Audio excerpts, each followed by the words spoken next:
oops, sorry, Peter. That leaves Julia as an alternate, a non-voting alternate. And the procedure for the Zoning Board of Adjustment is alternates may freely participate in the discussion, but the only thing they cannot do is vote when a vote is called for. But we welcome their discussion. We find the more board members we have, the more robust the discussion is, and the more issues we discover in the process of it. So, that having been said, having the board having been set, we can proceed to Ross and Martha Campbell. And as I recall, this matter was continued from a prior hearing. The reason for that escapes me at the moment, but that's okay. Oh, the snow, right, because you guys drove up from Massachusetts, right? Oh, not tonight. There was some reason we canceled it. Anyway, you're here, and we are ready to go. So why don't you, this concerns your property on Lakeshore Drive, as I recall, and it's sandwiched in between the road and the shoreline. And you're proposing to do some alterations to the structure which falls inside the setback area, which is why you have to come to us for a variance. My recollection was it was a dormer. You're adding a dormer on the street side, and you're altering the roof on the side of the house, but all of that sits in one of the setback areas, and it would be prohibited unless you came to us and sought a variance. That's correct. Our house You have to push the button, please, on the thing until the green light shows, and then you are good to go. Is it working? Maybe just straighten it. Yep. There you go. How's that? There you go. Yes, so our house at 584 Lakeshore Drive sits entirely within the 50-foot setback. In fact, the whole property is within 50 feet. And we would like to request a variance for both a roadside dormer, which would match a lakeside dormer, and then change what is currently a hip roof to a gable roof. Got it. And both of those changes would basically it would improve safety within the house because the current stairway is quite steep, and this would make a code-compliant stairway underneath the dormer. So the dormer would create headroom for us to create a stairway up. Yep. It would also create 2 additional windows, which would bring in natural light to the first floor. In addition, as well as the change of the roof line from hip to gable, because we would be able to increase the size of the window in that gable on the, I'm not good at the architecture, but it would allow us to increase the size of the... And you submitted plans to the board Yep. in the application, and I think we all have, you guys all have them before you? Yeah. As we're going along? Okay. So the way this works is we as a board are only concerned with your responses and our findings of fact with respect to 5 criteria. Yes. And once you make your presentation, which you have begun to do, Yeah. the board will enter into questions and answers. If we're curious, any of the board members are curious, they're going to ask you, well, what about this, or what about that, and so on and so forth. But at some time before we go put it to a vote, we're going to need to hear from you on whether or not this variance is contrary to the public interest, if there's unnecessary hardship, if it's consistent, what you're proposing is consistent with the ordinance, if what you're proposing results in substantial justice, and whether or not what you're doing will diminish the surrounding property values. So we need to hear from you on each of these points, and if we don't, we'll probably ask for some input from you on that. Okay. And then, once you've concluded and the question and answer, the give and take is all done, we will do a motion to discuss, and we will discuss on the record, as a board, all of these 5 elements with respect to what you've given us. And if we're satisfied, we then put it to a vote. Okay. And we must prevail on all 5 criteria. Okay? So whenever you're ready, as I said, we're primarily interested, I think we kind of have a good sense for what it is you're going to do down there. So you don't need to read the whole application to us. And I can just make this really simple with respect to one of these, is what you're going to do in your opinion, is it going to fundamentally change the character of your neighborhood? No views will be blocked, and we're going to maintain basically what is a traditional cottage on Pleasant Lake, and so we're right on the road, so people who are walking by, their experience isn't going to change. They'll still be able to sort of peer over into the lake. And the property directly behind us is also owned by us, so there's no houses or anybody that's going to, there's nothing that's going to change for anybody. The residential usage is, the owner-occupied residential usage is going to continue? Yeah. Pretty much, year-round? You're not running an Airbnb or anything like that? No, okay. So that takes care of, everybody satisfied on that? Yeah, Michael, can we ask questions? or You do may, want to yeah, make the proceed. presentation? Any of the board members may ask you questions at any time. Where to begin with this? So the height of the ridge is the highest point. That does not change. Yep. So on the street side, you're adding a dormer. Right now, you have the roof overhang. How much higher is the new roof overhang than the one that's there? I do not know the answer to that. It will be the equivalent of what is on the lakeside, just from a visual perspective.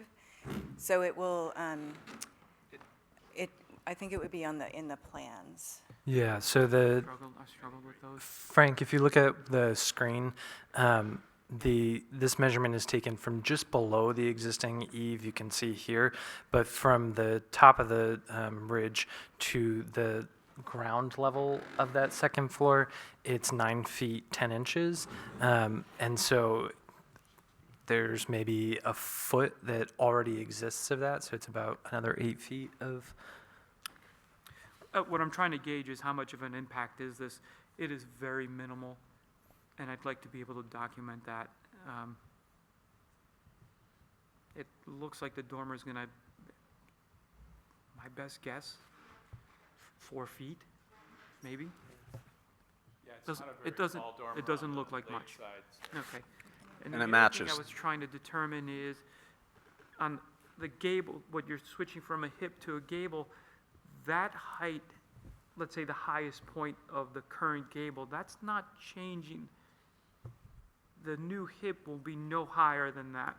In fact, making sense? in fact, in that case, I believe that is a positive impact for people walking by, because the way the hip comes out, it is, it's sort of, it just, it will improve people's view into the lake in that little section of, between the hemlocks and the house.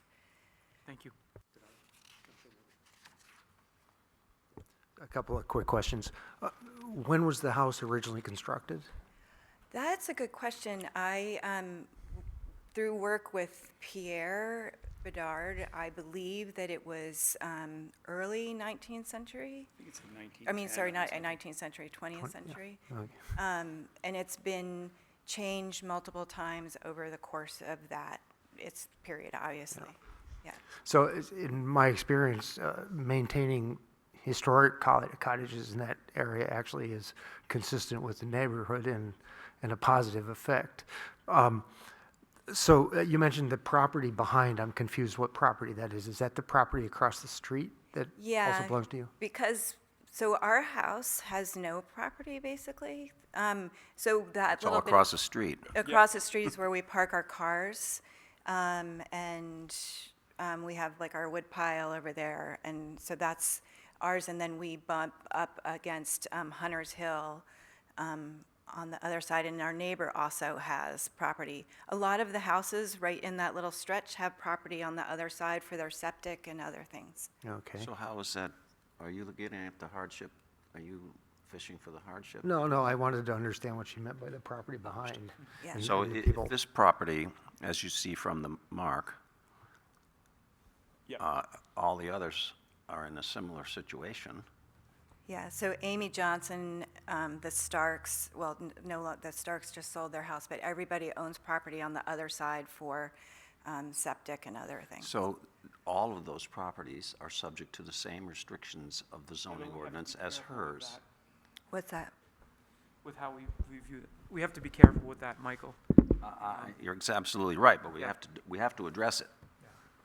So what is the specific feature of their Well, what- property that distinguishes it from others, that makes the application of the ordinance to them unreasonable and generates a hardship? That's, Well, this- we have to find that. This is where it gets complicated. Zoom out a little, and now things are different. And one point maybe is that R2 is a much larger zone than just the little wedge of this neighborhood that makes up R2. And so the standards that apply on the zone basis apply to properties that are not as typical to this as in their immediate vicinity. Well, it's all R2. Yeah? Correct. Great. And So we're back to the same question.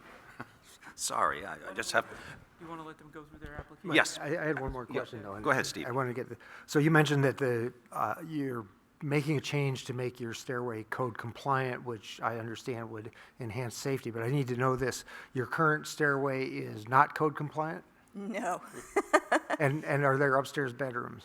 There are upstairs bedrooms, and I probably should have measured the tread and the rise, but I took pictures of them, and it's a short stairway. It's very, it's narrow and it's steep, and then it has a turn at the bottom. And we have children who are adults now, but our hope is that we would be able to use this house for a while. And I'm not sure, I'm more worried about us than our kids now. Understood.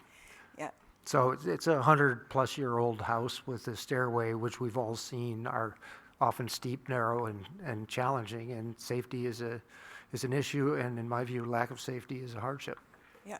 Right, so it would, we could say then that it would, the application of the ordinance which precludes them from fixing it would deprive them of the reasonable use of their property and safety issues, which you've just described. Got it. So we've met the hardship criteria. Okay, then we're good. Okay. Thank you, Stephen, that was good. Did you have something else you wanted to add before we? Related to the hardship? No. Or related to anything? As long, do you feel that all 5 points have been met at this point, or do you want me to go through? Well, them? what is the, no, that's it, we're all set on that one. Okay, so let's see, let's talk about substantial justice for a moment. What are the benefits if we grant this variance to you? What are the benefits to you? To us specifically, not the neighborhood. Yeah. Well, I think the safer stairway is the number one benefit, obviously. The other benefits are sort of modest as well, in that they are airflow, and increase, and also natural light. The light, when it, the sun, when it goes around the Starks trees, so this could happen at 3 or 4 in the summer, we're turning on our electric lights. Like, it's a very dark, dark space. So this will allow natural light in multiple places, both with the changed roof line and the dormer. The airflow I mentioned, and then of course, this is a personal thing, is that we're able to maintain what we believe is sort of a traditional house that is very visible from the road and the lake. And we're very proud of that. I think you mentioned a moment ago that once you've completed these renovations, people walking on the road will have a better view of the lake. Did I hear that correctly? It's minimal, but it's when you change the gable, sorry, from the hip to the gable, I think that they'll have a better, there'll be an easier view. Whether or not that's true, I don't actually know. So But I believe it. the question is, for the board members, is we have to say, we've heard the benefit to you. Now we have to figure out if there's going to be any harm to the general public as a result of this. Yeah. And you know, you guys are free to ask her if any, but I think we have a pretty good idea. What would be your response to that? I don't believe that there's any harm in that because we are, again, maintaining a traditional house. We're not coming to you asking to increase the footprint or the size of the house. We're maintaining the house. We're not letting it go. It actually needs some care, I'll admit right now. And that's the impetus for this as we started thinking about those things. And then, of course, things snowballed and became a little bit. Understood. And the common law duty not to commit waste on the property, Yeah. as I recall. We have the students of justice. And now, okay, so what do you think the effect is going to be on the, once you've completed this work, what do you think the effect is going to be on the values of the surrounding properties? When we understand that you're not experts, you don't appraise properties, you're not engaged in the real estate business to my knowledge, but what we have to ask, you have to address this question. It's part of the 5 criteria. Absolutely. It's just because it is a modest house. I think that by maintaining our property and because it is so visible from the road, that we're improving and maintaining the quality of the neighborhood, so all of our neighbors will reap the benefit of that. So you don't anticipate there's going to be any adverse effect on the property values of the neighbors? No. Anybody have any questions on that? Any board members? We all good here? Steve? Yeah, no, okay, good point, Stephen. We have numerous persons in the gallery. So is Sue Ann Ellen Andrews. Would you like to, are you in a butter? Do you, yes. That's how come she's here, because she had got notice that you guys are going to do this. So would you like to speak, Sue? Please, Sue, step up to the podium, and I guess I've announced you, so you can just ask your Hi. questions. Hi. Yeah, I'm Sue Andrews, and I live I own the house 2 houses over, but I guess I'm within 200 feet, so I'm in a butter. I think that this is a good idea, and I don't think it'll be adverse to the neighborhood at all. I think it will improve the looks of the house, and I think it will improve their use of the house, and as a neighbor, I'm in favor of it. Great, perfect, thank you. Anyone else wish to address the board as an abutter? Do any board members have any questions, further questions of the applicants? I'm ready to entertain a motion to discuss. I'll make the motion. Stephen makes some, Frank makes the motion, Stephen seconds it. All those in favor signify by saying aye. Aye. All those opposed? None. We are in discussion mode. What do you all think? Have we met all of the 5 criteria? Stephen? Question. Yeah, no, go ahead. Whoever. What, did you say, what's your basis for hardship finding? Is it strictly based on the interior stairway safety is that? Essentially, that's it. The wouldn't say solely. the increased amount of light would improve the safety. The restructuring and design of the stairs, making them wider and perhaps less steep, would increase the safety and would better enable them to obtain reasonable use of their home in a safe manner. So I'd like to add to that. Please do. If you look at the lot, it's an unbuildable lot. There is not 1 square inch where you can, if they chose to expand in any direction, they have no choice. They can't go to the side, they can't go towards the lake, and they can't go towards the road. So I see that as a hardship. And I think that overrides the other. I think that's more of a hardship than Okay. the stair, because you can locate the stair inside the house, right up the middle, anywhere you want. But that's not our problem. Thanks, Frank. That's what I was hoping would be part of the record. Thank you. Okay, further, please, Stephen. One, I just wanted to mention that also this particular change doesn't change impervious surfaces. And as I look at the purposes of our restrictions in the waterfront buffer, it's water runoff in particular. And so I did wonder what, I didn't see, because I probably didn't look, will you have gutters or drip edge, or is there any change in what you have now? Yeah, in fact, part of the plans are, and I asked for this specifically, is to take the runoff from the lake side of the house and to bring it up to the top of the hill. So currently, it's just going down, so basically improving the gutter system entirely so that it waters the gardens and that it's not dripping. And there's also not currently a gutter on the lakeside dormer, And that is something that is also, that we will change, so so in fact, we'll reduce the amount of runoff with this renovation. We're making it take longer to get to the lake. Exactly. Got it. And the detail is really small on here, but you can see the gutter trough is on each, it's very small, but Okay. I promise. And then I have one other question. This is for Adam. Yeah. Obviously, this house is entirely in the front setback as well. Is there any issue in the ordinance with increasing the height as long as the footprint isn't changed with regard to a front setback? Right, for the front setback, there's no additional encroachment in the, yep. And so this speaks to, in the Article 20, the no vertical expansion within the waterfront buffer, but the front setback is not actually changing. No issue. Okay, good. Thanks. So a couple years ago, we had an application very similar to this, except they were increasing the height of the building, and it went beyond us, if you guys remember. And I remember the judge had some, I don't remember the exact quote, but it was minimal to no impact. And he made us rethink our decision. And I look at this and I say, you know, contrary to the public interest, it's going to have no impact on the public.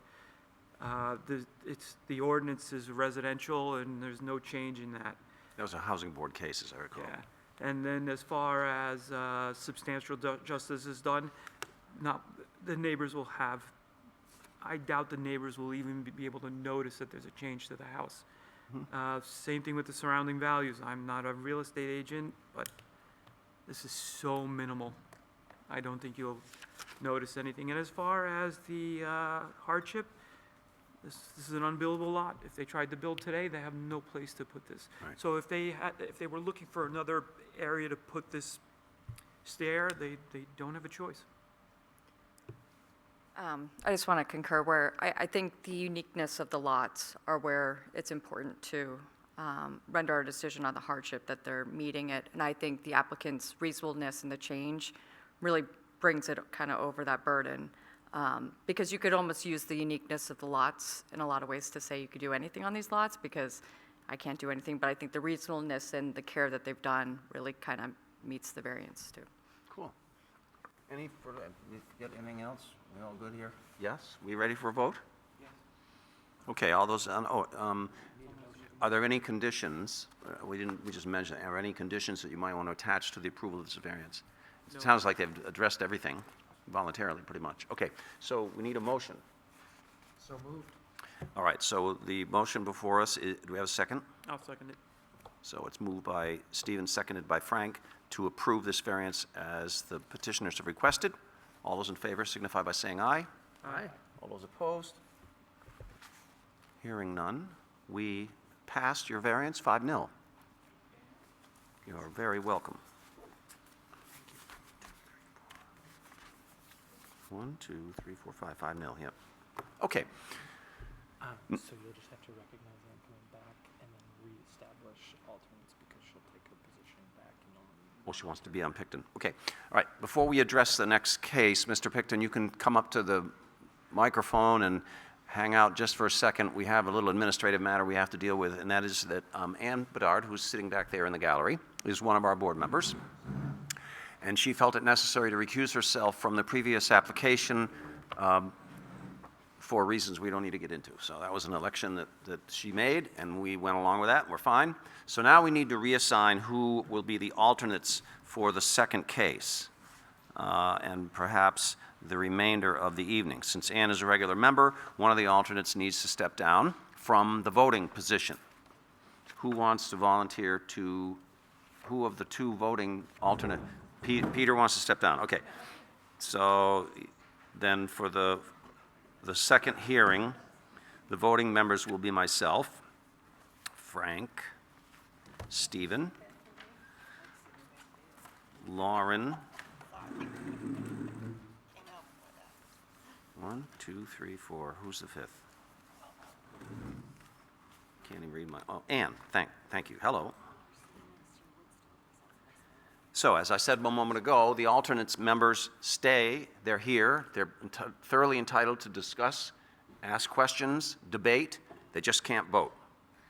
So, Mr. Picton, the floor is now yours. My recollection is you purchased a lot in Otterville, The house was demolished, and you are proposing to build a new one, and you sent us a plan, and in between the time the old house was built and the time you wanted to build this one, they came along with a waterfront buffer of 100 feet, and now, because of the steep slope in back of your house, you got no place to put the house except it has to insert itself into this waterfront buffer, and for that reason, Yeah. you have to come to us for a variance. Does that pretty much sum that up correctly? A special exception is Oh, what we yeah, special exception. pursue. And I may not Okay, have been before- listening before you launch- closely, but the waterfront buffer wasn't established between, like, when I bought the house All and right, now. is the microphone on? Yeah. Okay, before you launch into the application, I just wanted to point out a technical difference. We just heard a case that requested a variance, and if all 5 prongs of the variance were satisfied by the petitioner, we would vote whether or not to grant the variance. Special exception is a little bit differently. Special exception is a specific permitted land use, which is allowed when clearly defined criteria and conditions contained in the ordinance are met. And there's 5 pages of conditions that appear in the statute. So it's our job to sift based on what you tell us and the questions we ask of you. It's our job to sift through this list and make sure that all of these conditions are met by what it is you're proposing. And if they are, the special exception must be granted. There's no discretion, provided you meet all the criteria. It's a subtle difference, but I wanted to explain it for the members of the persons who are here. So, proceed with your description of what it is you are seeking from us. Michael, can I just make a clarification? Please do. So just because we have something that is specifically a waterfront buffer in our zoning, this is the stream buffer. So it's the stream buffer overlay. Thank you. Yep. As opposed to the waterfront buffer, yeah. Okay, go ahead.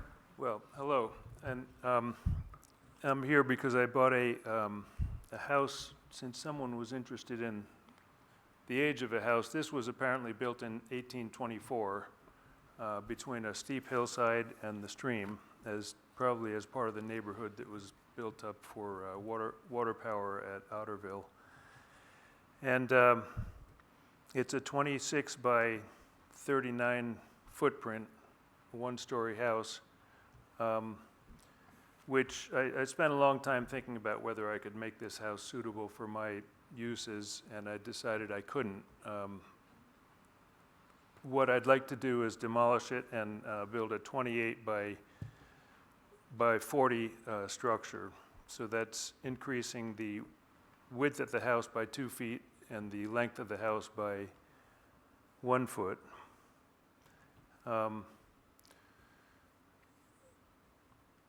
And I'd probably, if it weren't for the steep,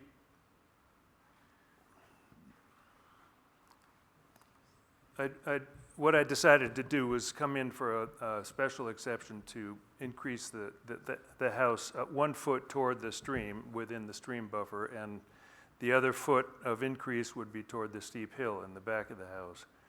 And I don't want to get any closer to either the driveway or the steep hill, so that puts me right where I'm proposing to build this 28 by 40 foot footprint.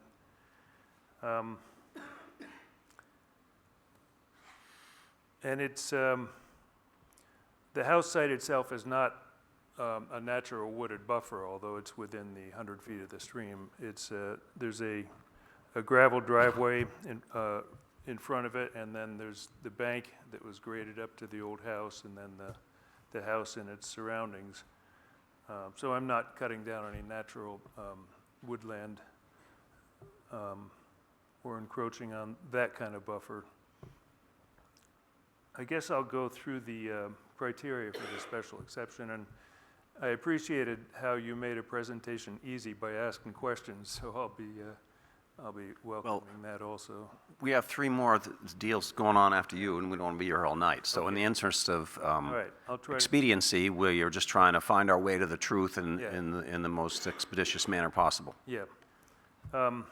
The first criterion is essentially that it will be in harmony with the surrounding area. And this proposed structure is about the size of, it's a modest-sized structure, residential structure, which is a lot of what's in the neighborhood. It's comparable in scale to those homes, and it will be a similar residential use. For the record, the 26 by 39 home going to a 28 by 40 is a modest 10% increase in the floor area, Okay, thanks. for the record. So it's not a huge increase. The design and location and height of the structure and the nature, intensity of the use will be consistent with the neighborhood, and it won't have I don't think it'll have an increased effect on the environment from a previous residential use of the property, although I will be using it as opposed to the previous owner who was not using it for the last 4 years or so.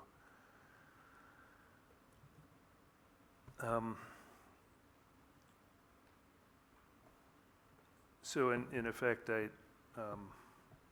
because it's consistent with nearby residential properties and uses, I don't think it will impair property values or discourage orderly development. I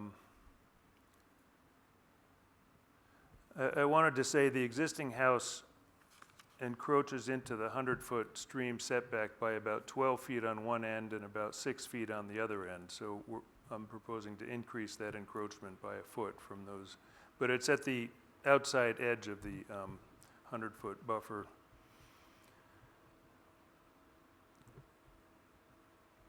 The criteria, the third criteria that the use is specifically allowed as a special exception. It is allowed, a single-family residential structure is specifically allowed under section G3, Article 22, with a minimal encroachment into the woodland buffer. The next criterion is that adequate arrangements for sewage disposal and water supply and utilities will be made, and I will either have an on-site septic system as the existing house has, or connect to the sewer, which is up Mill Pond Lane. And it's got a well. I may have to hydrofrack it, but it's got utilities and all those improvements. As for traffic movement in the neighborhood, this is at the end of a dead-end town road that only has one other house on it. So I would say that the concern about traffic is minimal. Does it conform to all other requirements of the zoning ordinance? I think it's only the 1-foot encroachment into the natural woodland buffer that's at odds with the other requirements of the zoning ordinance. And criterion G, that it won't be detrimental to the character or enjoyment of the neighborhood. It is a proposed use that's consistent with the character of the adjoining neighborhood. And as for being compatible with the spirit and intent of the zoning ordinance, well, I think what I would say is the 1-foot increase toward the stream is not an increase in within a functioning naturally vegetated woodland buffer. It's an increase toward the driveway, which separates the house site from the stream, and it's on terrain altered from its natural state, because it's the land was graded up to the house 150 years ago or so. So I don't know how to summarize that. I think we can do that. Okay.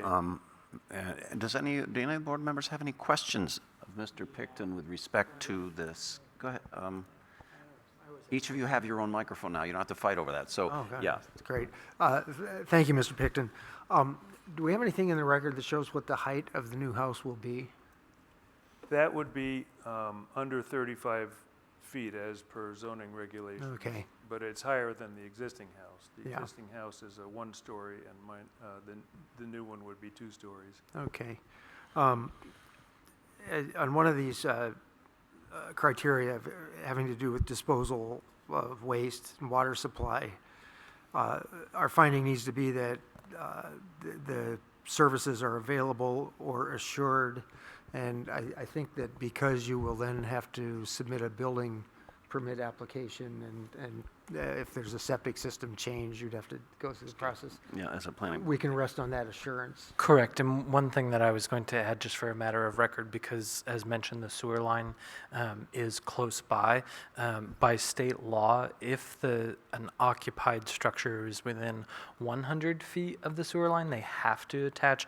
This occupied structure will be 276 feet, I think, is what we've measured out the few times that Sam and I have worked with Mark on this. So while the state law won't require them to connect to the sewer if they can get an approved septic system, the sewer is default backup. It would have to be a pump system because of the topography, but there's a guaranteed ability there. Okay. The steep slope, our steep slope ordinance actually has 2 tiers of steep slope.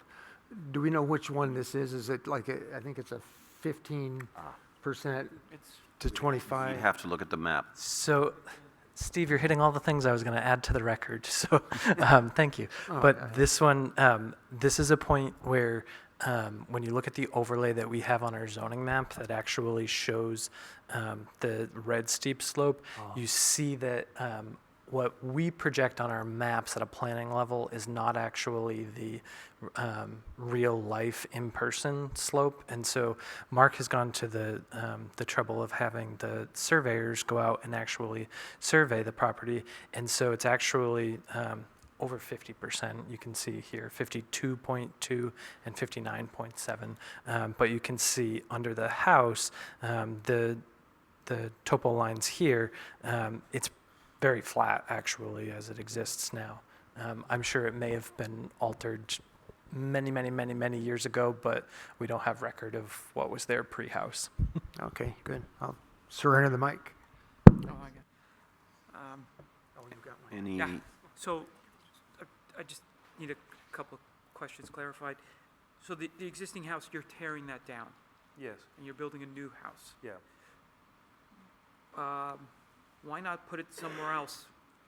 Why not move it closer to the steep slope, but not in the steep slope?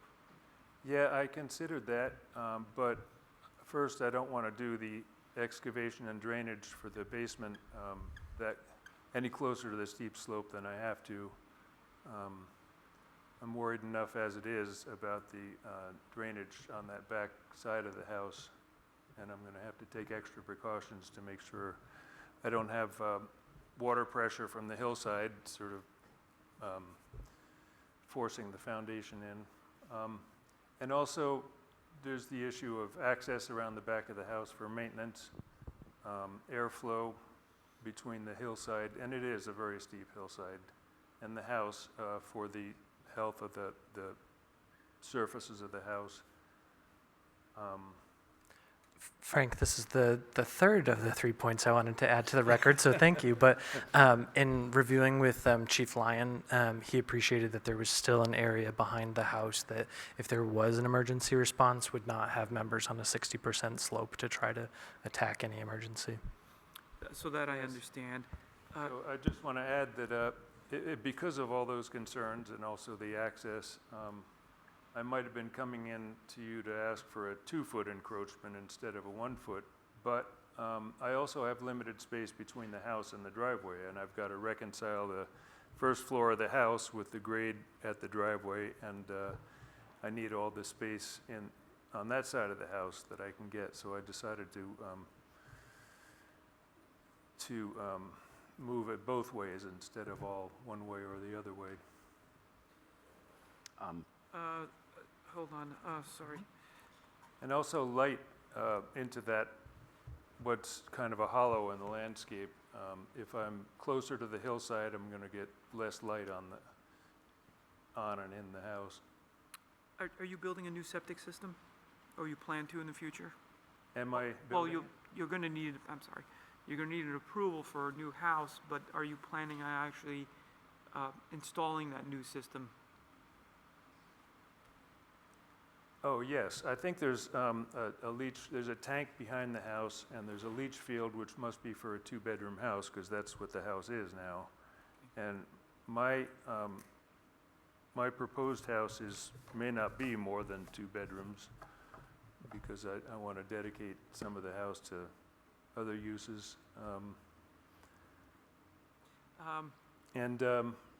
I expect I would have to rebuild, I'd probably have to put in a new tank and rebuild the leach field, yeah.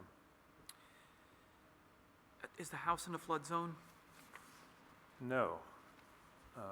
Although I can't give you the evidence that would prove that. Surveyor would have brought that up. Yeah, I looked on the flood hazard map, and it's not up to that part of the lot. And it Frank, if you take a look at the map, let me turn off steep slopes because they're the exact same color. But you can see that there's no floodplain along the river there because the banks, Thank you. assumingly, are high enough that they're accommodating it before it falls into Otter Pond. Can I jump in with one more? Please do, yeah. Real quick.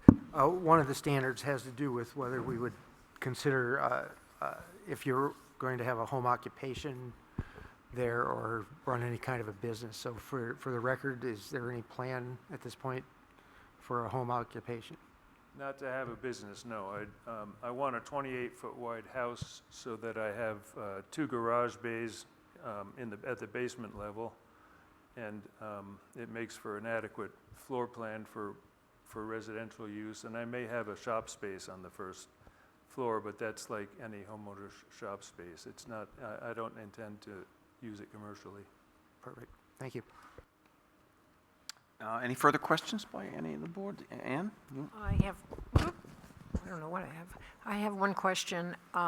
Since you're expanding the house, you're going to expand the eaves, and our regulations require that the eaves are part of the structure. So if they're 1 foot, 6 inches, whatever, that comes out of your building permit size, your 40 by 40, 20 by 20, whatever. Am I correct with that? The eaves do not extend beyond what's approved. Well, I will have an overhang on the roof, so maybe that's an oversight on my part, because I'm only showing you and talking about the footprint of the house. So the overhang at the roof level will come out beyond the foundation. Mark, how deep will your overhangs be? For this kind of structure, I like an overhang to be 1 foot to 14 inches.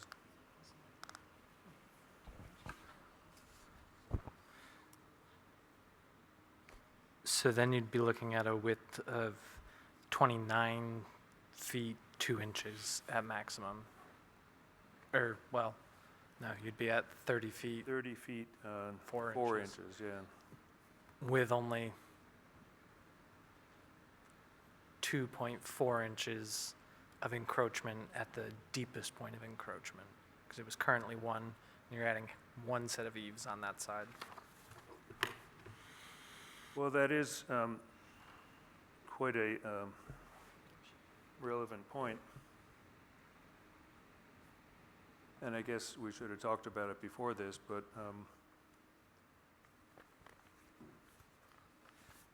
And Yeah. you have the ability in this meeting to make that modification if you. Yeah, we think can that there's a- continue this hearing and to a date certain in the future. in You which- wouldn't need to. You can put it in the motion and vote on it that way. If Mark thinks that materially changes any of his positions, he can make that discussion now, or if any of you feel like the 1 foot 4 inches materially changes anything, we can revisit a criteria.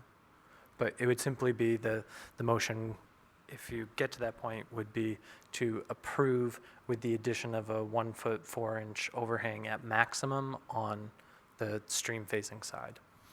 That's right, that's what I'd like to do, because other than having an overhang, it doesn't change the nature of the rest of the application, as far as I can tell. Do you propose this new house to have gutters and downspouts?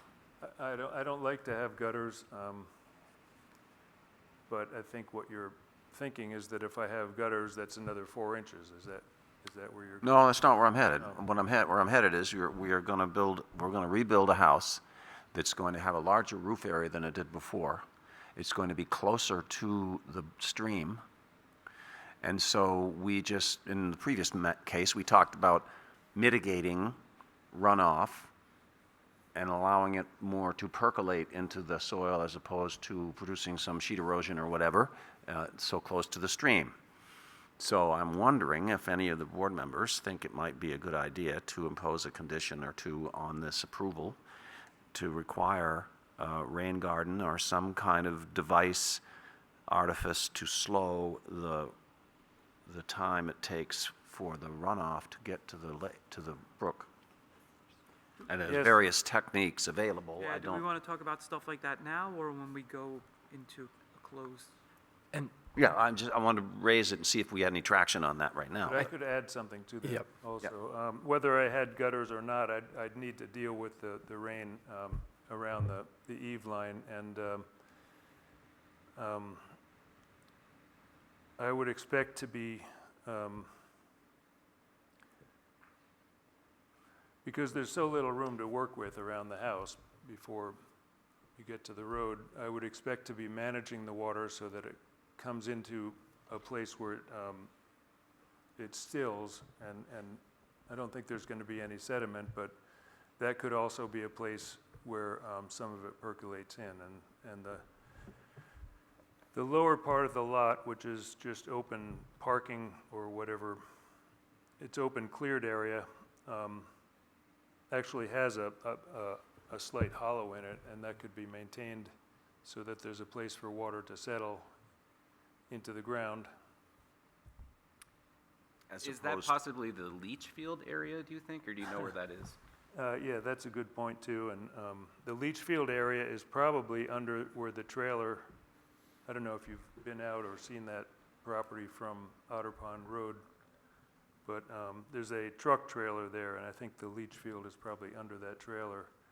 The hollow area, or the area of the lot that I thought was available for managing rainwater, is more up against the hillside, and that would be an appropriate area to sort of tail the water out as it heads back toward the stream.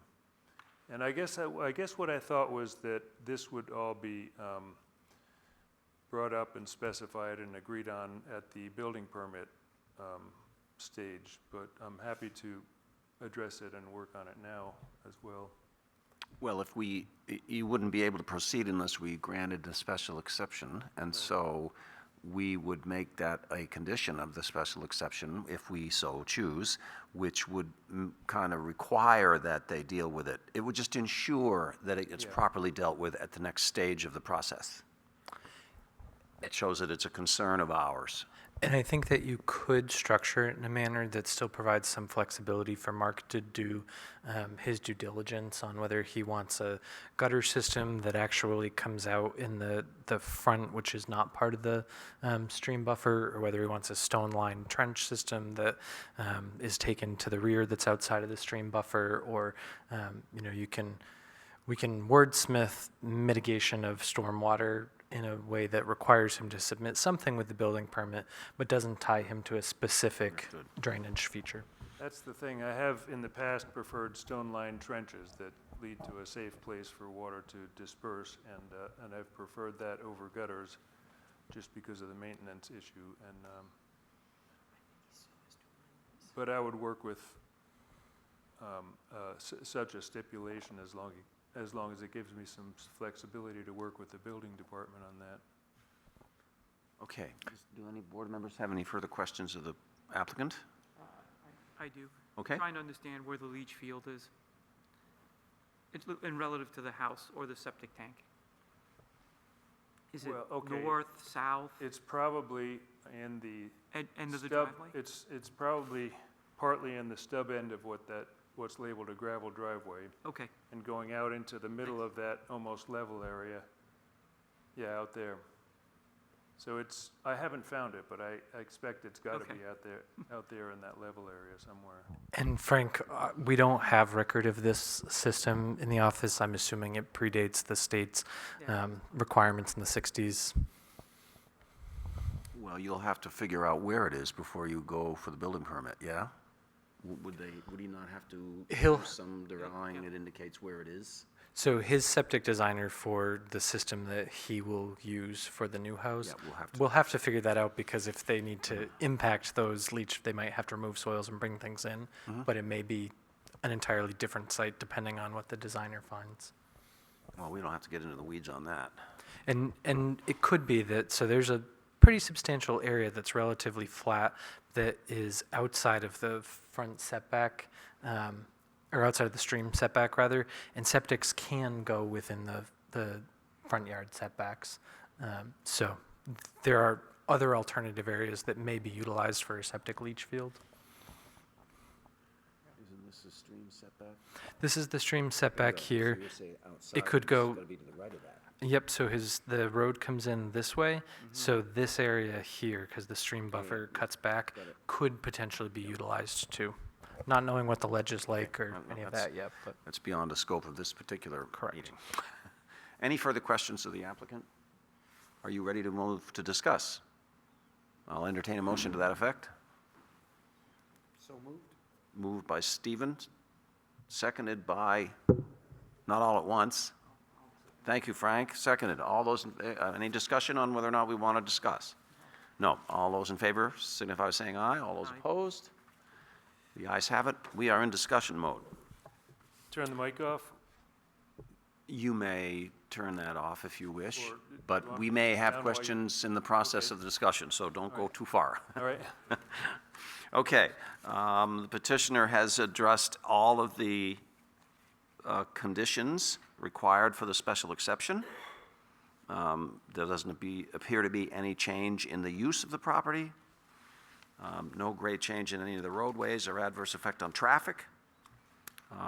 It doesn't appear that that structure as proposed will impair the value of surrounding properties or otherwise be injurious to the neighborhood, because the use is consistent with the prior use, which is residential, no business or home occupation.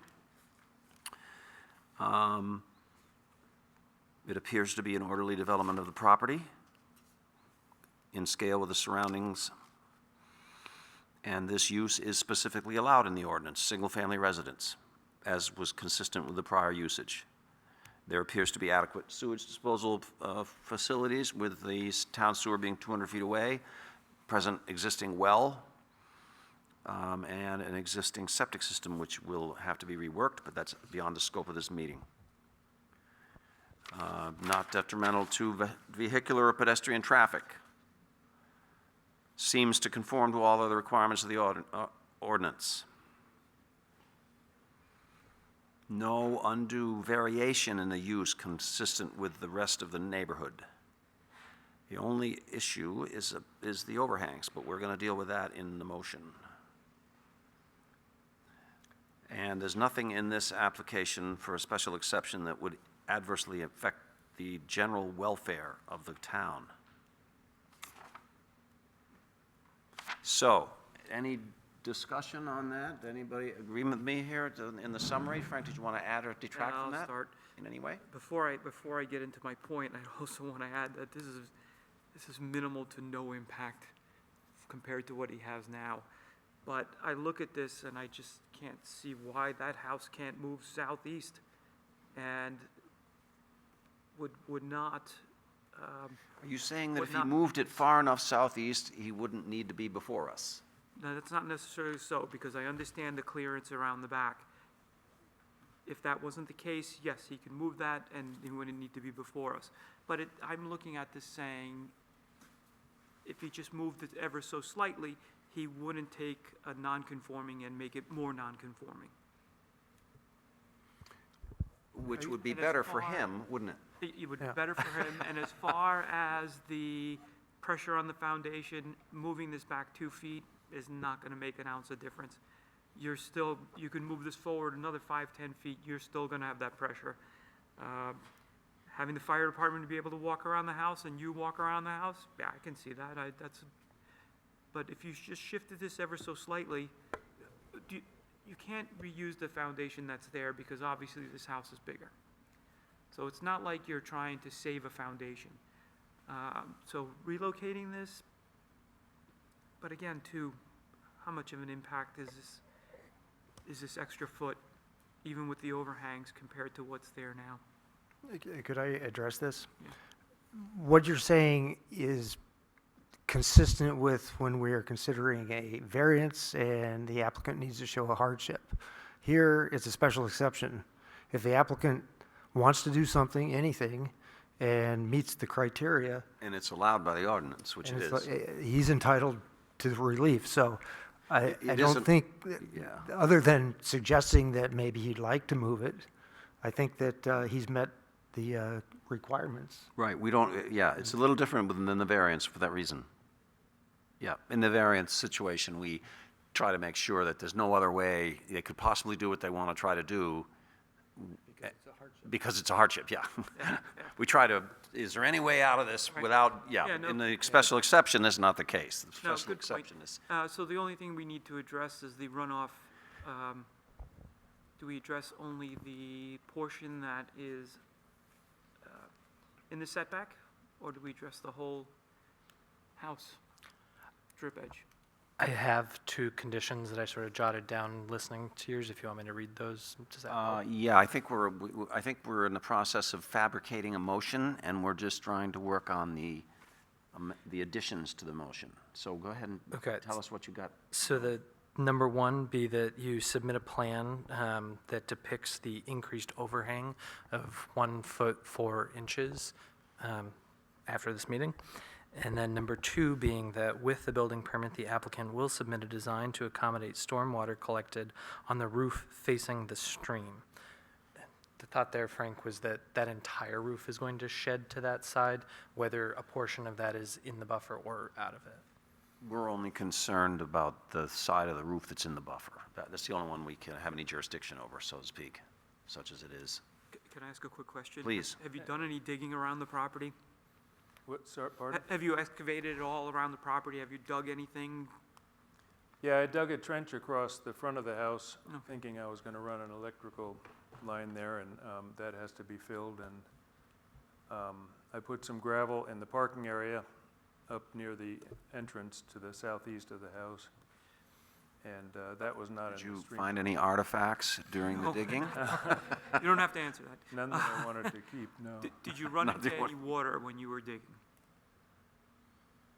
You would remember. There was a wet hole in the parking area.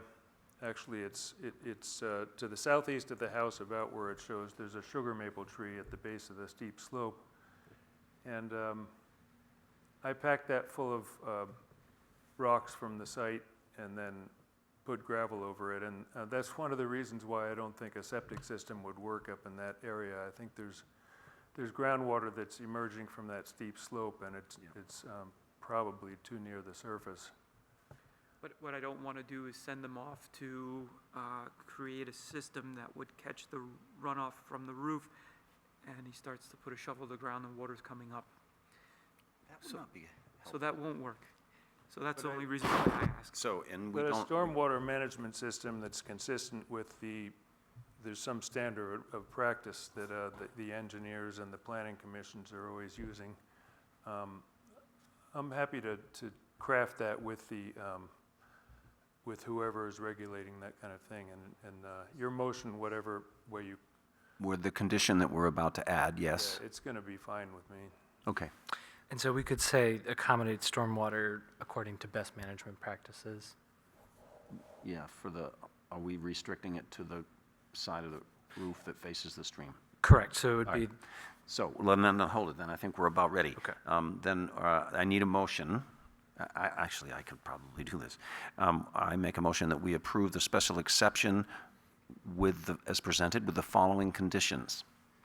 so number one, to submit a plan following this meeting that depicts the increased overhang of 1 foot 4 inches.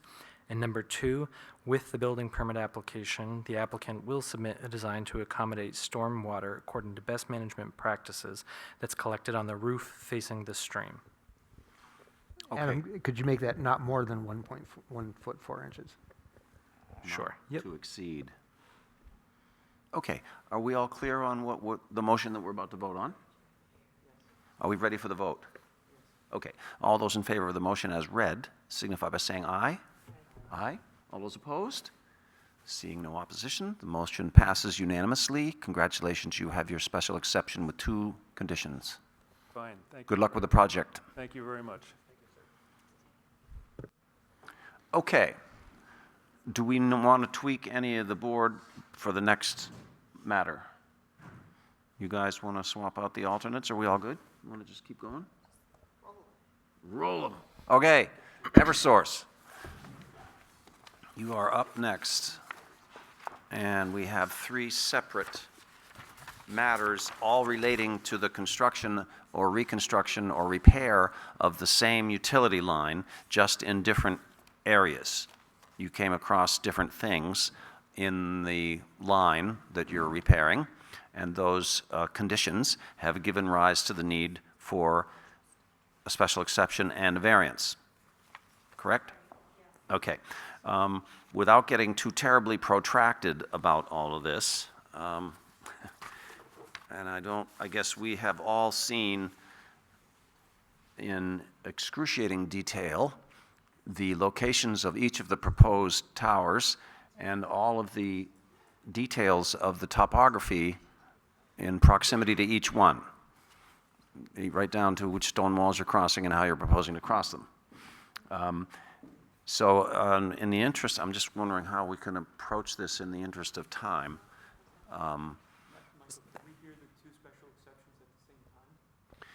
I was wondering if we could do that. So I think it's perfectly logical to have them make one presentation on the sort of project on the whole, and to then go through the special exception criteria are essentially exactly the same. If there's little differences, you can point those out. And then as long as you take 2 motions, it really is okay to go through them concurrently. 2 motions, one on each exception? Correct. Yep, and then a third on the variance. Correct. Yep. Okay. I'm just wondering how much detail you're going to get into on the overall description of the project, but I'll let you proceed with that. You gave us a nice narrative in the application about what was going on, which we've all had the opportunity to read.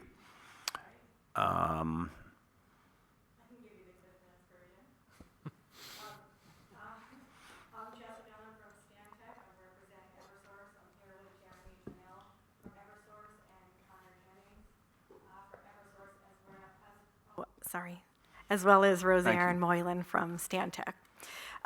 We have a special exception application for work in the Wetlands Conservation Overlay District.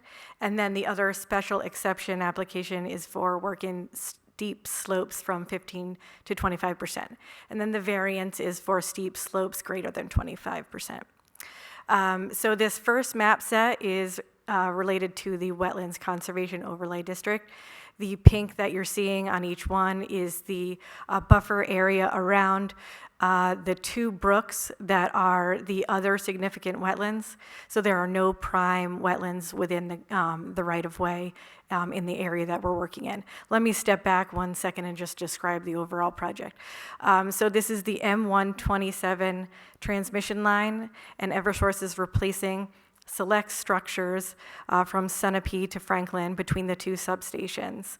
They're replacing 39 select structures, and then in New London, it's 14 structures. So those structures have been specifically identified for replacement. they're wooden and they'll be replaced with weathered steel poles. So they're being replaced because of environmental damage and age. So to walk quickly through the first map, the Wetlands Conservation Overlay District, the pink, as I was mentioning, can we start at the, all the way at the beginning of the map set, Adam, if you don't mind? So we're going to walk northwest to southeast, and then the next map, Adam, if you don't mind. Yep. Next sheet, sorry. Oh, sorry, one up. Okay, actually, the pink buffer isn't shown on this one, but what we are showing is the purple hatching is upland wetland matting. It's upland matting. It's timber matting, so it's kind of wooden timber mats that they put to protect areas, to protect wetlands and then specific upland areas. The yellow hatching is the timber matting in wetland areas. And then the orange hatching that your cursor's over right now, oh, sorry, maybe it wasn't. Right in the center of the map, that orange hatching, that's the only permanent impact. That's because to wetland areas, and that is because it's a steep slope area that can't be safely matted with timber matting. And then there's one other area on the next map where a structure will be placed in a wetland, so that's about 40 square feet of permanent impact. And those will be mitigated through payment through the in lieu fee in New Hampshire. On this map sheet, while we're here, that is Great Brook, and there are the impacts, the temporary wetland impacts, or the temporary buffer impacts are shown in those call-out boxes. So that's one area where there will be temporary impacts in the Conservation Overlay District, and then around Whitney Brook on the last page. So as we kind of scroll through, we're showing access coming from Lakeshore Drive. That's that black hatched line. It goes along right there, yeah, and then the next map sheet show. Right, so that's existing access already, so that's not an impact that we're including in the temporary impacts. That's already there. And then the yellow dashed lines are where it's proposed access, which you'll see on the next sheet. And that's where the project intersects with the Whitney Brook Conservation Overlay District. That's it for this series, and then the next two map sets are both these steep slopes, and they're basically identical, only they show the different impacts to 15 to 25 separately from the 25 and greater. So I think we're looking at the 15 to 25 now. And so you'll see red and orange shading, and that is showing the steep slopes, and that kind of goes throughout the whole thing. And then we estimate that it's about 1.6 acres of temporary impacts in 15 to 25% slopes, and then about 1.9 acres of temporary impacts in 25 and greater percent, 25% and greater slopes. The erosion and sediment control plans were included at the end of each of these map sets. And those are, and then there will be, there's erosion and sediment controls shown on these in kind of pink lines. It's hard to see unless you're looking directly at the computer, but they're identified for the contractor to install all along the right-of-way. So I take it these black dots on here are poles that are existing that are not going to be replaced? Exactly. And the red So the ones? red poles will be replaced, or are proposed to be replaced.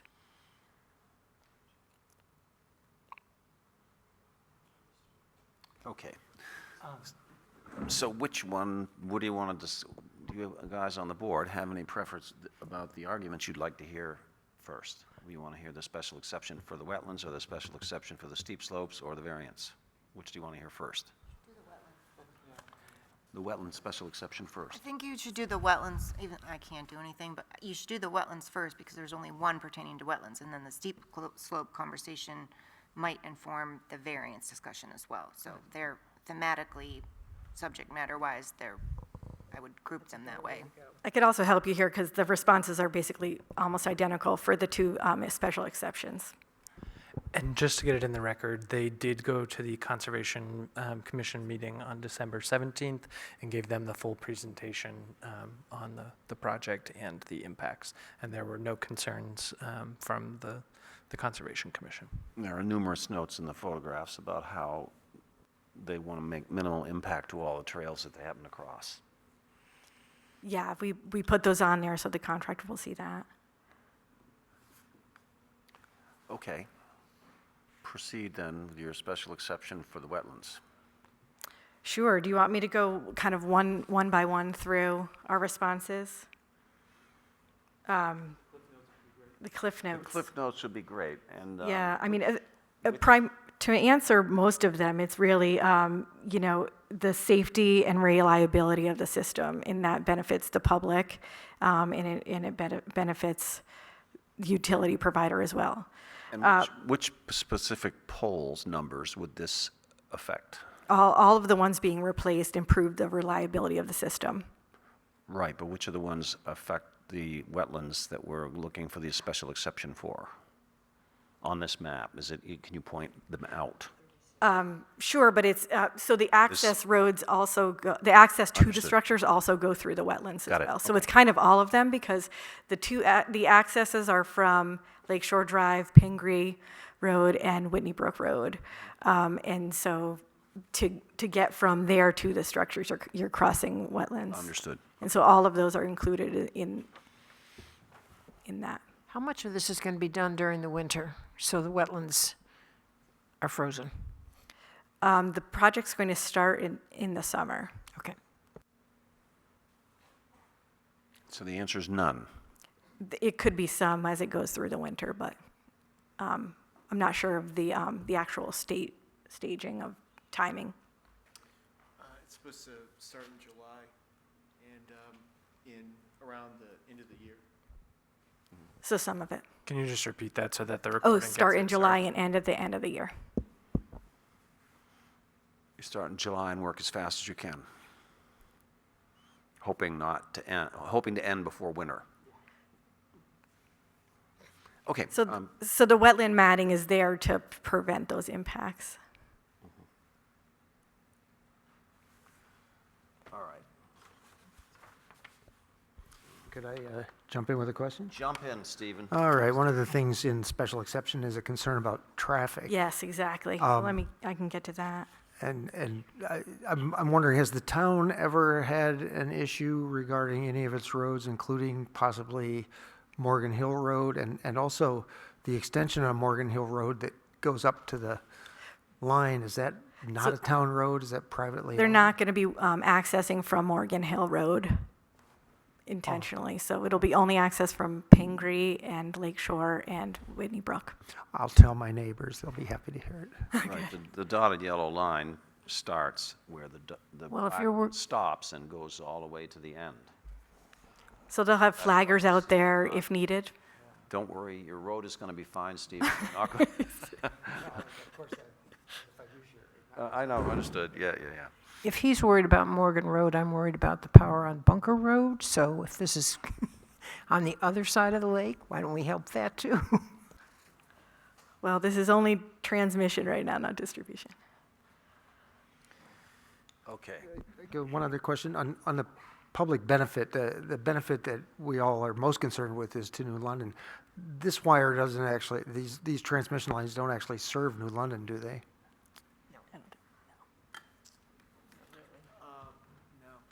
No, All right. So what? but other ones do. Okay, good. Well, That's convenient. And the safety of them certainly does. Yeah. Has a lot of the cutting been done already, or is there more logging, excuse me, to be done through that whole strip? Or is it ready to go? Did you say logging? Yeah, there was a lot of cutting last year of going up off of Lakeshore, pulling wood out of there? There's, Yeah, how about we both stand up here, Jess? We can do it. So Jeremy Fennell again. Yeah, so the vegetation maintenance is independent of this project. So we're, Oh, he doesn't know. It's independent of this. They keep separate from this yeah, I mean, we have routine vegetation maintenance where we're taking care of brush, but as far as like the large trees, we do take care of selective trees that threaten the line over time, but, you know, that's not associated with this project, so. And just to go back to clarify your question about serving New London, so the transmission line, it goes to substations, and then that goes to distribution. So the transmission line does serve the community, but it's those smaller lines that actually provide the power to here. So indirectly, yes. I have a question. Can One you other just, quick, oh, go ahead. I'm sorry, can you describe the nature of the permanent impact that won't be mitigated but for the payment in lieu in terms of the structure, function, and composition of the impacted wetland ecosystem, please? Thanks. the hope is that they could actually restore it and it won't need to be a permanent impact, but I think they're just planning on worst-case scenario. So the nature of it in terms of structure, function, and composition of the impacted ecosystem, can you just give me a Cliff Notes version of what that is in the event it can't be restored? Well, so the one area that Jess mentioned was the gravel we're going to install because it's too steep for matting. And the thought is that once we finish, we're going to try to remove as much of that gravel as possible, and because it's on a slope and we don't really want to keep it there. And the hope is it's going to revegetate. And then the other permanent impact, there's a wood pole in the wetland currently, and we're going to replace it with a steel structure and remove the wood pole, so it's a one-for-one replacement. And the gravel impact is going to be around where we put the new pole, so that's going to kind of be, it's not really, it's going to transfer the impact from one spot to the other, but we're going to eliminate the other impacts. So I Right. think on balance, it shouldn't. And that one's quite nominal, it sounds like. Right. Yeah, in that. Yeah, And we do find that the seed bank in a lot of these areas comes back pretty robustly that we found. Okay, thank you. A question, one of the issues that we should consider is whether granting the exception will produce noise, light, dust, smoke, et cetera. Will you be using helicopters? No Not this time? helicopters, no. Okay. Thanks. Any other questions or comments from the board members? Have we discussed, well, we have to, are we ready, do we need to hear any more, excuse me, do we need to hear any more from them with respect to this wetlands special exception? Are we ready to discuss? Yes. I'll entertain a motion to that effect. Made by Frank, seconded by Stephen. Any further discussion on whether we're going to discuss? No? Let's put it to a vote. All those in favor signify by saying aye. Aye. Opposed? No? Okay, we're in discussion mode, which means we are going to go through quickly all of the conditions required for the special exception on the wetland space based on what you've told us. We may come back to you for discussion or questions to get answered. Anybody want to lead us through this process? Hearing, say what? All right.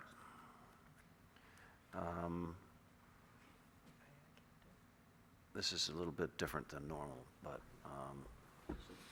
I guess with one exception, we've had testimony that there'll be no adverse effect on the environment. There really isn't, we really aren't developing land, we're just making repairs. I don't see that it impairs the value of that land. If anything, it improves the value of the transmission line, which benefits all of us. No outrageous intensity by virtue of the traffic other than that is what is necessary to get the job done. We just heard about noise and smoke. The absence of helicopters certainly would reduce that possibility.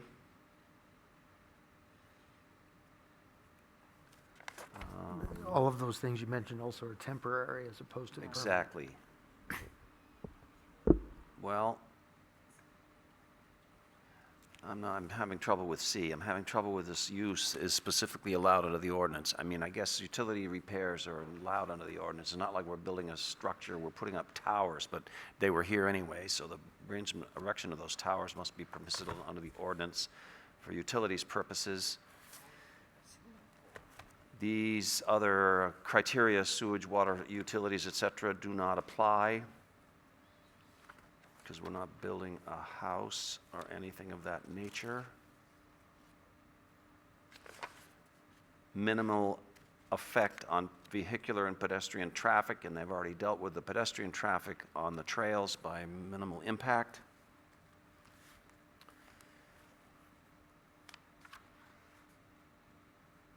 It's not detrimental. Does improve the welfare of the town's inhabitants. Improves their peace and enjoyment. Anything I missed? Are we ready for a vote? Are there any conditions that we need to consider that you can think of? Okay. Are we all ready for the vote? All those in favor of approving the special exception for the... Oops. Yeah, got to have a motion. Good, thank you. I make that motion. Thank you. And I have a second, Frank? Thank you. Or Peter? Good. All right. Any further discussion? Are we ready to approve this special exception for the wetlands as proposed by the Eversource applicants? All those in favor signify by saying aye. All those opposed, none. The ayes have it, 5-0. Congratulations, you have a special exception for that portion pertaining to the wetlands. Now, should we go to the variance or the steep slope? You have steep slope conversation for the exception and the variance. Thank you. Tell us about the steep slopes application for the special exception. I think you just touched on it briefly a moment ago. Yeah, it's the same as far as going through the various criteria, basically the same response. Which tower number does this affect on these maps? It's all of them, because... Is it? Okay. Because the access roads go through steep slope areas. Understood. Okay.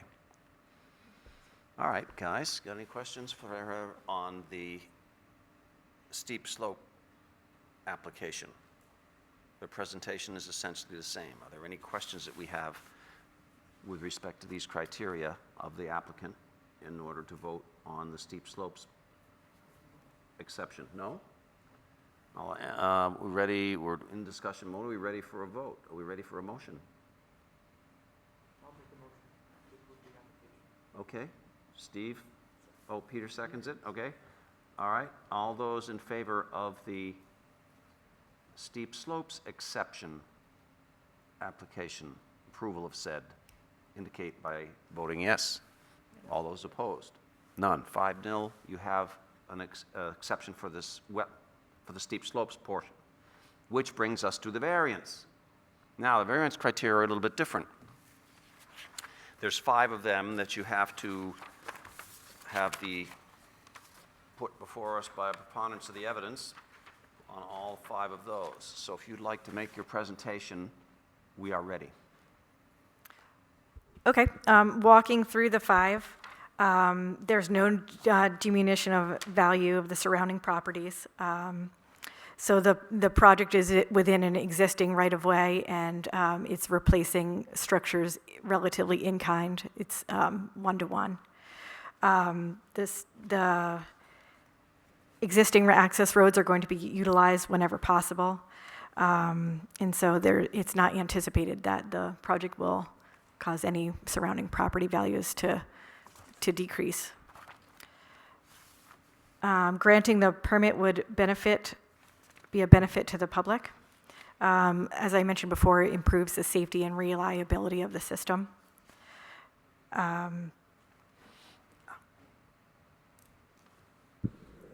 Which is a huge benefit. there would be harm to the general public if we didn't grant the variance.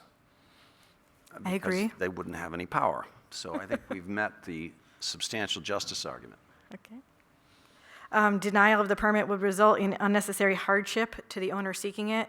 Construction would not be possible. In order to safely stage the equipment and perform the work, Eversource requires level work pads to safely work around a structure. And to get equipment in, the access roads need to be graded and appropriate for vehicle access.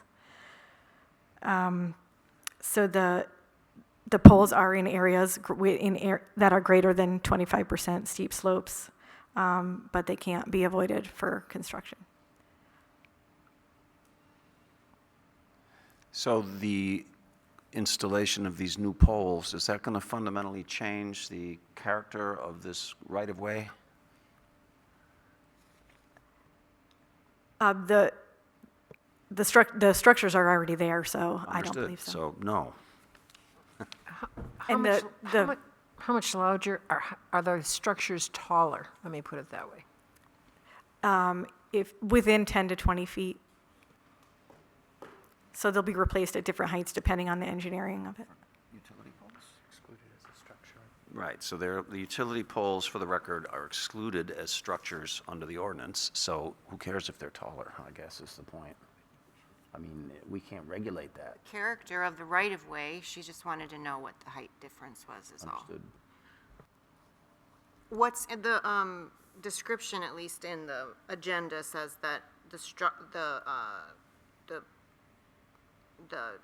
towers that are being, it says poles, that are being removed, it says will be subsequently removed. Is this a, like, one fell swoop kind of a thing? Put new ones in, take them out in the same project, within the same project is the removal part of the project, or is that going to be a separate project? It's the same project, it's just sequenced. Gotcha.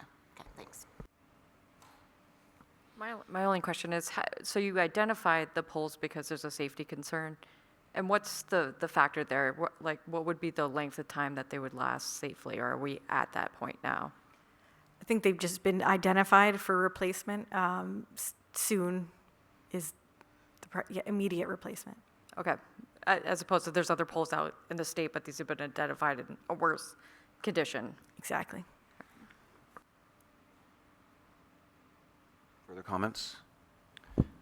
And just to Lauren's point, we did get a couple of inquiries from abutters about why do they come back to the same stretch repeatedly, and it's that it's the triage of last year was the ones that were worse before, this year it's now the next worse, and that sort of continues, but it doesn't move in one, swoop from one side to the other. Yeah, because I guess my thinking would be if New London says no to this, do we just go to next year where you're like, you need to replace these, or is it just, how does that work? Yes. Do we go on the naughty list, or are you just gonna? Well, if we say no, they're coming back. We know that. I know what I want my answer to be, but just so we have it. Yeah, I mean, we have a inspection process in these field inspection, and the access road network that we build out, we're making it so we can, somewhat efficiently, replace these structures, knowing that we need to come back and also do routine maintenance over time. If New London were to not want to have these poles replaced, then that would create an unsafe situation that would be abnormal from other towns, and probably would not have good outcomes. That goes to the health, safety argument, health, safety, and welfare argument. Yeah. Okay, are we satisfied on all of the criteria? Are we ready for a vote? I will take a motion. So moved. And a second? Peter? Second. Thank you. Moved and seconded, we approve the variance application as proposed by Eversource. All those in favor signify by saying aye. Aye. All those opposed? None? 5-0. Congratulations. Thank you very much. You got the hat trick here. 2 special exceptions and a variance by right. 5-0. And a partridge in a pear tree, yes. Thank you. That Thank you. concludes the regularly scheduled matters before the zoning board tonight. We customarily approve minutes, but I don't see that on the agenda, so we'll postpone that until the next regularly scheduled meeting. Any further announcements? At this point, no applications in the works, but stay tuned. We'll be in touch when we get additional materials. I would entertain a motion to adjourn. Motion to adjourn made by Peter, seconded by me. All those in favor? Aye. Opposed? None? We are adjourned.